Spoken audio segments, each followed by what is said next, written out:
বন্ধুরা, এই 9 watt LED বাল্বের সার্কিটটি খারাপ আছে, এলইডি বাল্বটি ঠিক আছে। আমি এই মোবাইলের চার্জার থেকে আমি ডায়োড আর ক্যাপাসিটারটি খুলব, দিয়ে এই 9 ওয়াটের সার্কিট, ডায়োড আর ক্যাপাসিটার আর পিএফ দিয়ে এই সার্কিটটি বানাবো। বন্ধুরা, এই যে মোবাইলের সার্কিটটি খুলেছে না, এর থেকে ট্রান্সফর্মার সব কিছু কিন্তু খোলা আছে, সেই জন্য এই ট্রান্সফর্মারটি নেই। নাহলে কিন্তু এই সার্কিটটি যে শুধু ডায়োড আর ক্যাপাসিটার আছে, এই ডায়োড, এই 4060 ডায়োড আছে, এই 4060 ডায়োডগুলো খুলবো আর ক্যাপাসিটারটি খুলবো। ক্যাপাসিটারের নম্বর হচ্ছে 100 ভোল্ট 68 এমএফডি।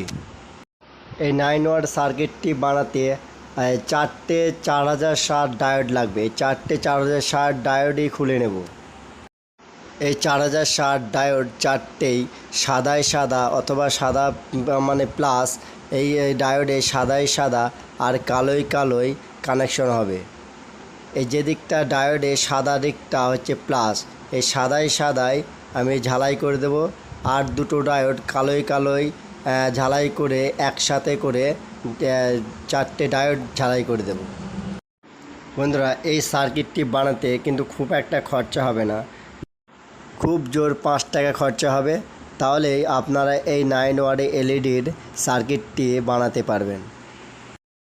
এই 4টে দেখুন ডায়োড ঝালাই করে দিয়েছি। এই সাদা দিকটা প্লাস আর কালো দিকটা দুটো ডায়োডের, এই দিকটা হচ্ছে মাইনাস।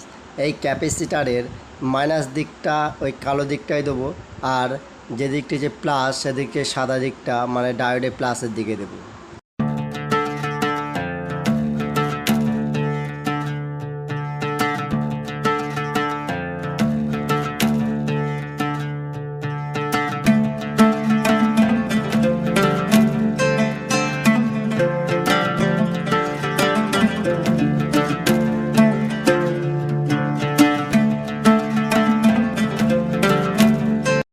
ক্যাপাসিটারের একটি লেগ পাচ্ছে আর একটি লেগ পাচ্ছে না বলে আমি তারের টুকরো দিয়ে তারটি বড় করে ঝালাই করে দিচ্ছি।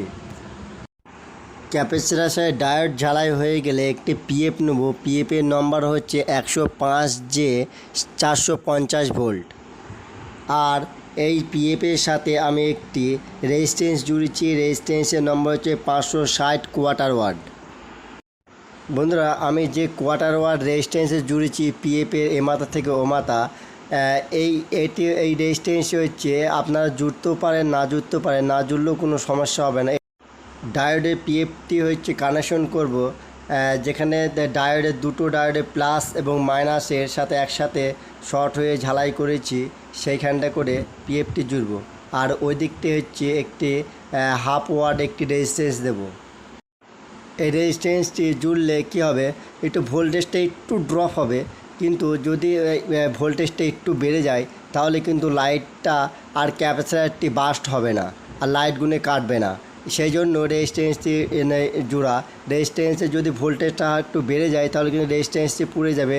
লাইট আর ডায়োড আর পিএফ তো পড়ে না, পুড়লে ক্যাপাসিটারটি বাস্ট হয় আর লাইটগুলি ভোল্টেজে বাড়ার কারণে লাইটগুলি কেটে যায়। সেজন্য রেজিস্ট্যান্সে জুড়েছি। রেজিস্ট্যান্সটি অনেকটা ফিউজের কাজ করবে। ক্যাপাসিটারের প্লাসের দিক থেকে আমি লাল তারটি জুড়েছি আর ক্যাপাসিটারের মাইনাসের দিক থেকে আমি কালো তারটি জুড়ছি। এই তার দুটো 9 ওয়াটের এই বাল্বে যাবে, বাল্বের লাইটে যাবে। এই লাইটে প্লাস মাইনাস, লালটা হচ্ছে প্লাস আর কালোটা হচ্ছে মাইনাস। এই 9 ওয়াটের বাল্বের লাইটগুলি কিন্তু ঠিক আছে, সার্কিটগুলি কিন্তু খারাপ। এসএমডি কিন্তু সব পার্টে ঠিক আছে, কিন্তু এসএমডির যে ডায়োড আর রেজিস্ট্যান্সগুলি আছে সেই রেজিস্ট্যান্সগুলি ভালো না, সেই রেজিস্ট্যান্সগুলি শর্ট হয়ে পুড়ে গেছে। সেই জন্য আমি ডায়োড দিয়ে এই সার্কিটটি বানালাম। সার্কিটটি কিন্তু ভালোই কাজ করবে আশা করছি।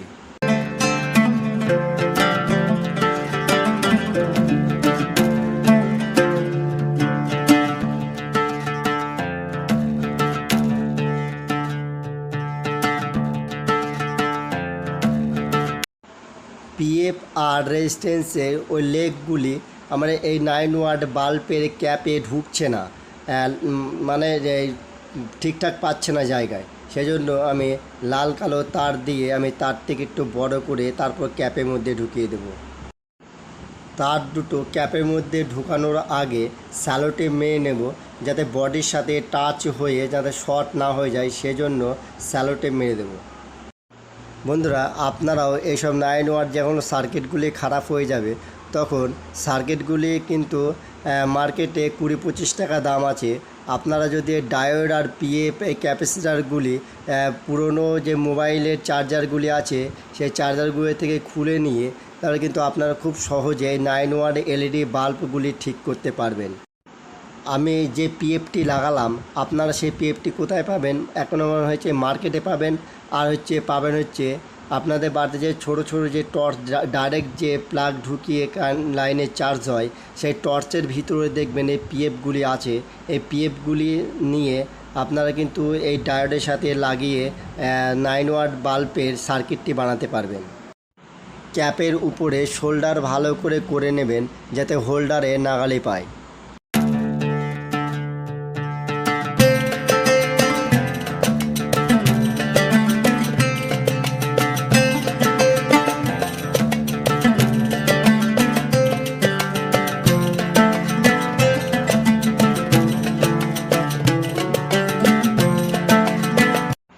লাল তারটি হচ্ছে প্লাস আর কালো তারটি হচ্ছে মাইনাস। লাল তারটি জুড়বে হচ্ছে এই লাইটের প্লাসের দিকে, আর কালো তারটি জুড়বে হচ্ছে এই লাইটের মাইনাসের দিকে।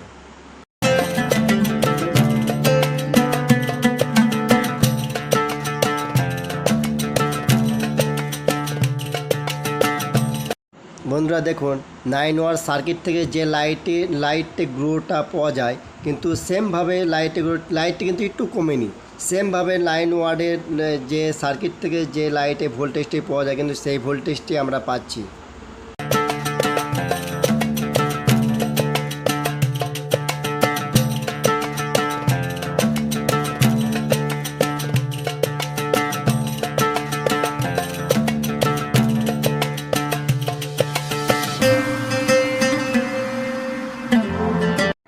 বন্ধুরা, ক্যামেরাতে অতটা এই লাইটের জোরটা বোঝা যাচ্ছে না। এই 9 ওয়াট লাইটগুলি সার্কিট থেকে যেমনভাবে জ্বলে কিন্তু তেমনভাবেই জ্বলছে, ক্যামেরাতে অতটা ধরা যাচ্ছে না। বন্ধুরা, ভিডিওটি ভালো লাগলে লাইক, কমেন্ট, শেয়ার, সাবস্ক্রাইব করবেন।